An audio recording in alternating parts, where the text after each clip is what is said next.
So welcome back to the Drive to Succeed podcast. We have Jonathan Yabut on the show. Thank you so much for being here. Thank you so much for having me, Daniel. Your voice suddenly became so good. Na-intimidate ako. Naging DJ voice si Danielle afterwards. Okay, thank you so much for having me here. Such a pleasure. Perfect. So I believe it's the first time actually meeting you in person. I've been following your work for quite a while now in Instagram and Facebook. And I'm really curious about because the reason I'm excited today is the first time there's a Filipino from my home country who will be, as a guest in this podcast. Oh, that's nice. Okay. My honor and pleasure to be in your podcast, the first ever Pinoy. So, Yes. okay. So Jonathan, you won the Apprentice Asia edition season 1 in 2013. Can you tell us a little bit about backstory about yourself, your humble beginnings, and where it all started? So, background, lived in the slums of Tondo until the age of 17 years old. Fortunate to have scholarships from grade school down to university. Parents from Malinaw, Aklan, 2 hours away from Boracay, from a family of farmers and public school teachers. When you have a very ambitious Asian tiger mom who wants the best for her kids, she will push you to get things done. And so she sent me to an all-boys Catholic private school. Was able to work my way up, was able to get the scholarship, down to university, entered marketing for a telecommunications company, a pharma company, always been a marketing guy. So branding, Marketing, TV, radio, communication. newspapers, communication, etc. And then all throughout those years, I was also a big fan of the show, The Apprentice. Yep. So way back in Donald Trump, Bill Rancic, 2001, season 1 episode of The Apprentice US. And I told to myself, wow, there's this show that you can showcase your marketing and sales skills because every episode you get to do something that's given to you, an assignment. If you win, your team proceeds to the next round. If you lose, one of you guys needs to debate against each other and someone has to get fired. Understood. So when I was young, this was my Netflix chill. I would watch episodes, I would pretend to be one of the contestants, I would pause when they get asked by the host, and I would answer. And then I would compare my answer with the other contestants and see how I would fare. I was such a big fan, I told to myself, I wish there was Apprentice Philippines or Apprentice Asia. And little did I know, years later, there was Apprentice Asia.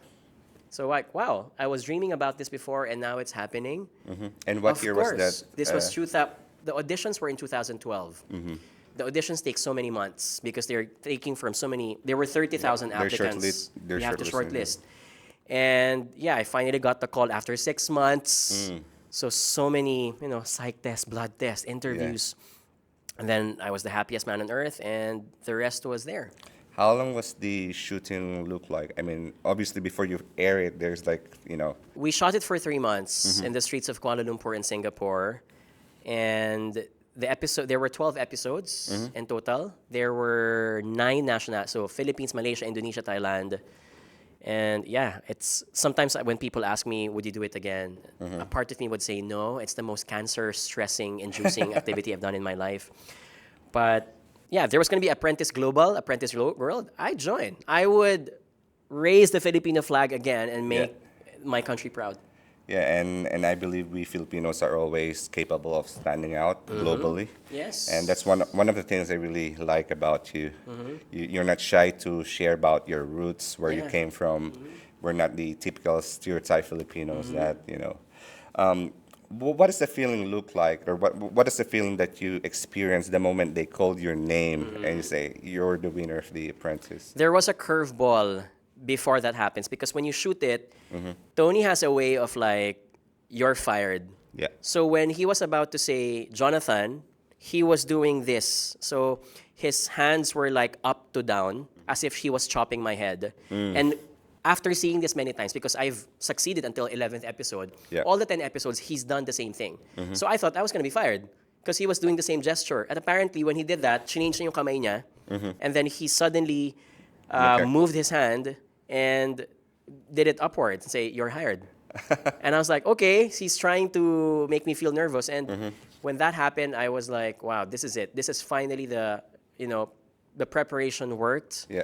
I know it was also a stroke of luck because there were so many good contestants in the show. A lot of it were also about timing, luck, the idea that you got the better cameraman to protect you of not showing and exposing the bad things that you've done. Those small things matter in the show. And it was part luck and part hard work. So, And you always mention in your talks about preparation. You love preparing. What is your preparation during that time? I've watched just too many episodes until my eyes went white. As in, Apprentice Italy, Apprentice Czech Republic, Apprentice Australia, Apprentice UK. I've seen too many episodes just so I can see the patterns. And for me, that gave me so much familiarity about the show. Because after you've seen too many episodes, when part of the episodes you've seen sounds and looks similar to what they were doing in the episode of Apprentice Asia, you have a feeling that, seems like I know what's going to happen next. Yeah. And that really made me feel in control of the situation. That familiarity bred confidence, confidence bred the success. I see. Because when you've done it too many times, because you've watched it too many times, you Yeah. tell yourself, gosh, I can't lose this show, right? I've seen 154 episodes. So you saw yourself in the shoes of the other contestants. And I felt that was my biggest advantage compared to the other contestants. Some contestants didn't know the show. Some of them had an idea, but they just went on because they thought my skills were going to be enough. But it is a show. And any show is about drama, tension, production team. Presentation. And I knew this from the start because I've seen too many episodes and I knew the struggles of the contestants. And I wanted to avoid them when it was my turn to be in the show. Perfect. And you mentioned about presentation. Before you win the Apprentice or won the Apprentice, have you started speaking on stages or what is your background? When I was in university, I was part of the debate team. I was part of the UP Debate Society. So that really honed. When I was in high school, I studied. I finished my high school in Latran, and it's one of the best debate schools during that time. So it was really innate in me on wanting to speak up. Yep. You know, of course, if you're good in public speaking, you have to love what you do. Yeah. So there's a part of me, of course, who wants to be on stage and who wants to be in front of an audience.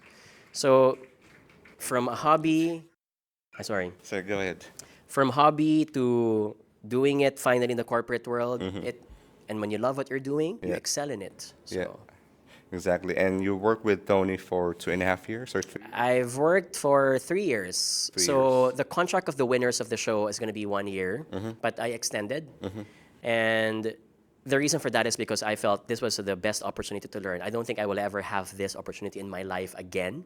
These things come very rare. So I took it and I extended. And when you're in a different country, and I'm sure you Yes, can relate yeah. so much to that, you get to realize that being stuck with the same people around you may not push you Push you as forward. fast as you can. Yeah. Because you're stuck with the same way of thinking. And being part of the show allowed me to be exposed that Yeah. my way is not the only way. Yeah. Someone's way of communicating, sending an email, or getting a project done can be a legit way of doing it. And you steal best practice Yeah. from that. And also, can you unpack the business lessons or life lessons that you learned in the span of your, career? Or stay. One is visibility matters. Theater and politics are important in the corporate world. No matter how good you are, if no one knows what you're doing, you have to act the part. And I'm not here to say that you have to spread your wings like a peacock wings Yeah. as if you're being arrogant. If you're doing a project well, share it with your team. Hi team, here's my project. What do you think about this? Actually, asking for feedback alone from people exposes you to other people. And they understand that you are working on an important project. Yeah. Visibility is important because the moment you're being deliberated on a promotion board, they're going to ask the question, who's this guy? What has he done? Yeah. Has he been looped in my emails? And if they don't know who you are, no matter how great you are on paper, you may not get promoted. So when you mention about visibility, can you give us a life example where? If you're in the elevator and you see a VIP or a management or a leader, say hi and say, hi, I'm Jonathan. I'm from the marketing department. We're working on an exciting project right now. And I'd like to ask some tips from you. Asking feedback makes people feel good about themselves. Understand. You're at the coffee pantry, you're making some coffee, and you see that leader. Yeah. Share something about your project. It's not you trying to, in Filipino we call it as like nagpapasipsip. Yeah. Right? Or sucking up or bootlicking. It's Yeah. not. There's a big difference. Bootlicking is when you're trying to say things that are not true. Networking is, hey, here's what I can offer. May I ask what you can offer? Yeah. Where can we work on? What can we collaborate on? Understood. And I know it takes courage, it takes confidence, but if you want it so bad, you have to do something about your confidence to speak up. And visibility is also, you mentioned you have a company called JYCV. JY Consultancy and Ventures. Yes, and you mentioned one of your businesses is all about social media. So I believe that is also related to visibility. Can you unpack us for that, how business owners or people, let's say if I'm working for someone, how that visibility can work? And I know sometimes that someone working in a company has like restrictions, what they can post because it might damage their reputation. Agree. So what are your thoughts about that? Number one, regardless of which business are you in, it's important to be online these days because that's how you increase your market reach. What I'd like people to consider is when you decide to be on social media or online, you're not required to be present in all platforms. You choose your audience wisely. So for example, the best platform on social media for B2B services is LinkedIn. Yeah. So if you're offering consultancy services, might not be smart to be on Instagram too actively because it's not the best thing to do. You don't post photos or videos. You can from time to time, but for you to get attention from people who will likely hire your services, And HR, get serious leaders, about you. right? That's LinkedIn. If your business is in fashion or food, Instagram could be a good way. So if you feel that you're overwhelmed, that there are so many platforms to work on, don't, because you're not required to be in all of them. Snapchat is big in America, but it's not in some parts of Asia. So you don't need to force yourself because you don't have any audience in that field as well. And you mentioned about visibility. Can you give us another examples about the business lessons that? Visibility in the sense that, like, for example, I went to this conference because even if I get to share my tips and advice as a speaker, I get to meet people that I would have never met at all in my life. Yeah. Have I not pushed myself here? There's this study from a guy named Mark Granovetter, and he says most of us find jobs or discover our business partners or discover that new product item that we want to add in our business, not because we exploited our strong ties. Strong ties meaning your parents, your loved ones, your brothers. They're going to be redundant because that's who they are. You've already discussed and interacted with them for the longest time. Many times we find jobs, we find new ideas from what we call as the weak ties. The weak ties are the best friend of the cousin of your neighbor. The weak ties are the two of us right now, in which, have I not flown here, I wouldn't have met you. Yeah. And I wouldn't have made a connection that, hey, we can collaborate on something. Yes. And most people get stuck with the idea that I don't want to move because it's so comfortable here. So Yeah. I don't want to stand up and shake my hands with someone because it might not make a difference. Yeah. And believe me, sometimes the biggest difference happens with the small acts Yes. of shaking hands, saying hi, Yeah. accidentally spilling coffee into someone's shirt, and apparently he owns a business that you might be able to sell your services to. Yes. And also, when you mentioned about little impact, I just remembered there's one, I think it was sometime last year that you speak in Australia, I guess. You mentioned about there's one company that removed a lettuce from a plate and save at least $1.4 million just by removing that small thing and learning to let go. So my question to you is, what are the things that you need to let go in order for you to, go up to the next level? It starts with culture, our mindset. So all individuals, we all have a tendency to be a yes man. And I think it's across the world. The more competitive you become, the more Yeah. you think like, I need to list it down because it needs to get done. But we also know that it's not just about the things that you do, it's also about the things you decide not to do. And that's a quote from Steve Jobs. Yeah. Apple is great because despite having 12,000 patents all around the world, Yeah. they do not convert all 12,000 patents into a product or service. Yeah. You go to an Apple store, there are 15 or less Yeah. items that you can buy. Why? Because they choose to focus. Yeah. And their focus is, let's build the best operating system, the iOS, and let's express it into different kinds of hardware. And that's it. And yet they're the $1 trillion first ever company denominated in the New York Stock Exchange. So that's number one, culture, mindset. Mindset is important. And what else? The number two would be when How about this? Of course, we're in the Philippines. We have friends who don't want us to shine or outshine them. Have you had a point where you need to let go of them or even family members? Thank you for reminding me about that. Yeah. The lettuce that you were talking about a while ago and letting it go does not only apply to things, Yeah. it applies to people. So life is about charity, I get that, but life is also about investments. Yeah. If the person's not giving back to what you're also giving, it's not worth the relationship. You've given time, money, effort, you've given internet load, you've given food, you've given everything. Yeah. Why am I not getting anything out of this? Yeah. Life is about charity, yes, but there are so many other people to meet in your life. Spread yourself across more people. And if it's not helping you grow, it's time to let it go. Like the song. Just like in the song Frozen. Yeah. And when you mentioned let it go, of course, there's a lot of people or millennials who are looking up to you, and they say, Jonathan Yabut doesn't talk to his old friend. Should I do it? Of course, there's like some point of accountability and responsibility. Why did you decide to influence millennials instead of the older, brackets? Well, first of all, I think they're the generation I can most relate to. I also feel it's a generation, regardless if I'm young or not, I feel that they're very well underrepresented in the corporate world. I'll give an example. In the festival alone, I'm the youngest author. Yeah. Right? And it's rare to have someone in his 30s to be publishing a book, let Yeah. alone he's coming from a different continent. I'm the only Southeast Asian in the festival right now.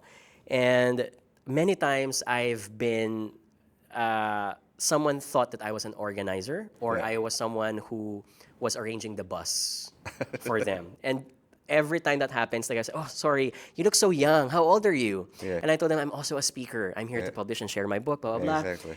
And whenever that happens, I don't take it personally because, they're coming from a universe that perhaps, okay, Different mindset, different He's too perspective. young to publish his own book. So, and I recall one time, this was last year, when I went to a dentist and she asked me to open my mouth and she looked like she was 19 years old. I stopped and I said, wait a minute, how old are you? Yeah. And I thought, hey, if that happens to me, then it's natural for everyone to judge. So I don't take it against people when they see it. The best thing about it is, okay, you felt bad because someone underestimated you, Yeah. but the best part of it is you prove them wrong. Yeah. The most delicious feeling in the world is getting underestimated, Yeah. and you finally do a clap back and said, see, I told you so. So, And actually, as Filipinos, we tend to be, underestimated, quite, even, even in other countries, Yeah. not just here in the Middle East. I'm really curious about as well, what's the next for you, the next 5, 10 years? my ultimate goal, and this is the reason why I left the company after I won the show, is to enter politics in the Philippines. Since I was in high school, I've always told to my parents, if no one can fix EDSA, I'm gonna damn fix that road because I Yeah. think the Filipino deserves to have better roads, better transportation systems. The more you travel the world, the more you always tell to yourself, if they can get better things in life, why can't my people have the same things as well? And I'm the kind of guy who, as long as you give me a hot shower in the morning, a nice bed to sleep, and occasional travel, I'm fine. I'm not the kind of guy who would love to get a nice car and house. I'm fine. As long as I have the comforts of life, I'm okay with it, as long as it inspires me to do my job. Beyond that, the real story of what I want to do is to give back. Understand. Because for someone who's been to the lowest, of the pit, I know how it feels that when you have already the great things in life, the Yeah. next move is to pass it on Yeah. to others. And that's the reason why, apart from being a businessman, perhaps doing public service Yeah. can allow me to pass it on to others as well. But would you plan to leave the business world or still continue doing business? I'd continue it for a few more years, like 5 years or 7 years. Yeah. In my Excel sheet, I already have someone who I want to pass the baton to once I leave my company. Understood. So I have that, but I want to become the secretary for transportation or tourism by the age of 40 or 42. I want to run for Senate twice, Wow. learn how the ropes of how you make the laws, and then run for president of the Philippines. That's my ultimate goal. And so this business thing that you're doing right now, it just happened that you won the Apprentice and somehow. Yes. It's a good cash cow because when you build a solid foundation for your wealth Yeah. and you're in politics, you do not become beholden to anyone who wants to lure you and say, here's what I have to offer, but I need this. And I don't want that to happen to me. So what inspires you right now? I'm inspired by seeing someone coming from level 1, becoming a level 5 in whatever you do in life, because that's how I was raised by my parents. So when Kobe died, he had what he call as the Mamba mentality, which Yeah. is always aspire for the better or best version of who you are. And living is not about surviving. Living is about thriving. Yeah. Don't just take up space in the world. Yeah. Make the most out of that space, because if that's the point, just be bacteria na lang. Yeah, Right? Be a exactly. bacteria or be a virus, because that's what they do. Eat, sleep, drink. Yeah. Next day. If you're a human being, Yeah. don't disrespect being a human being by just eating, sleeping, and waking up the next day. Give Yeah. justice to it. Give back to others. Make other people happy. Yeah. Make this world a better place to live in. Exactly. And there was one interview that I did. Is the reason why I'm laughing is that I also said the same thing, that we are here to thrive, not just to survive. Yeah. And especially if you are in a right environment, it just happens to push you forward. Be inspired and just take action. And speaking of taking action, who are your mentors? Do you have like mentors, or even right now, especially? I have lots of mentors. I have business mentors, and I also have people who look up to. So, for example, one of the things that inspired me to enter the corporate world, to enter the entrepreneurship world, to jump ship, is Blake Mycoskie. So there was one time I got this book called Start Something That Matters. Okay. So it's this book. Blake Mycoskie is the CEO of Tom Shoes. Understood. So The social espadrilles. buy one take. Yes, but if you buy one, they give. Give one, yeah. And I love this story because he started also from humble beginnings. He would work every day in Starbucks, pretend that the phone of the branch is his phone, and he would give the number to his clients, pretend that he was the vice president, not the president, because if you're the VP, it would look like there was a president. And I love those stories because they remind me of my humble beginnings as well. So Anthony Bourdain, the late Anthony Bourdain, Yeah, I'm also a big fan. The chef, yeah.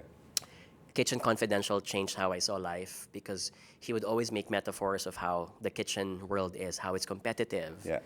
versus how you live life. In one of his chapters, he mentioned the words mise en place, which in French means to set in place. So in the culinary world, if you're a chef or a cook, it's a taboo to start cooking until you've prepared everything. And I think it's a great metaphor in life. You Yeah. don't have the right to execute if you haven't even prepared for it. Always have a plan. Understood. And not just a plan A, but a plan B, plan C, Yeah. plan D. But I think in entrepreneurship, there's also a way that you just go ahead and then plan later. But of course, Yeah, I totally with that as well. Like, get it done and then swim with the tide rather than resist it, right? So, but at least have a backup plan in case worse thing happen, right? So just before my final question, where can people find you, know more about your work, and so I'm available on social media at Jonathan Yabut. That's on Facebook, Instagram, Twitter, LinkedIn.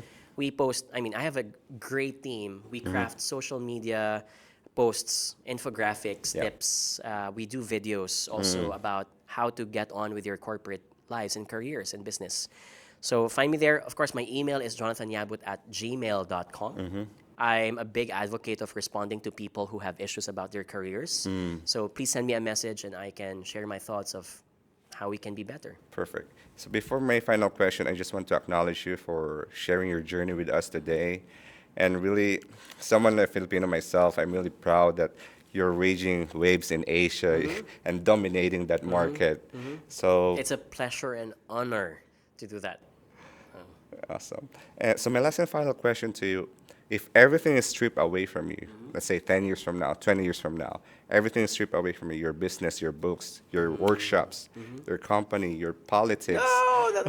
Okay, what that's a very would- good question. Yeah, what would be your main drive to succeed? That whatever happened that led me to failure is another source of learning. I failed because I probably did something wrong, but I love that failure, even if it's so going to be painful, because that's going to fuel me to be even a better version. I always say this: failure is not the opposite of success. Yeah. Failure is a symptom that you are trying, you're attempting. The more you fail, the faster you fail, and the younger you fail, the more you can avoid making those $1,000,000 mistakes Yes. in your adult lives. Yeah. So if ever it gets stripped off of me, and hopefully it doesn't, Yeah. I see it as a source of, okay, now I know how it is to feel, Yeah. and that's going to make me even stronger. So if it happens again, third time or fourth time around, I will have ways of preventing it by now because Yes. I know what happened during that time. And also, I believe that if you're not trying so hard, then you're not failing at all. Agree. Failure is a symptom that Yeah. you're trying so hard and that you want it so bad. So I say this again. When you get it right once, it means you're lucky. Yeah. They're called lucky people. If you get it right 2 times, 3 times, 4 times, they're called normal people. And we're all normal. If you get it right once, Yeah. get it on. do it again. All right, awesome. I wish I had more time to speak with you, My but pleasure. Thank you yeah, so much. we'll talk later once after we record. Thank you so much, Jonathan, for having me. Thank you, Daniel. Have a great day. You too. Take care.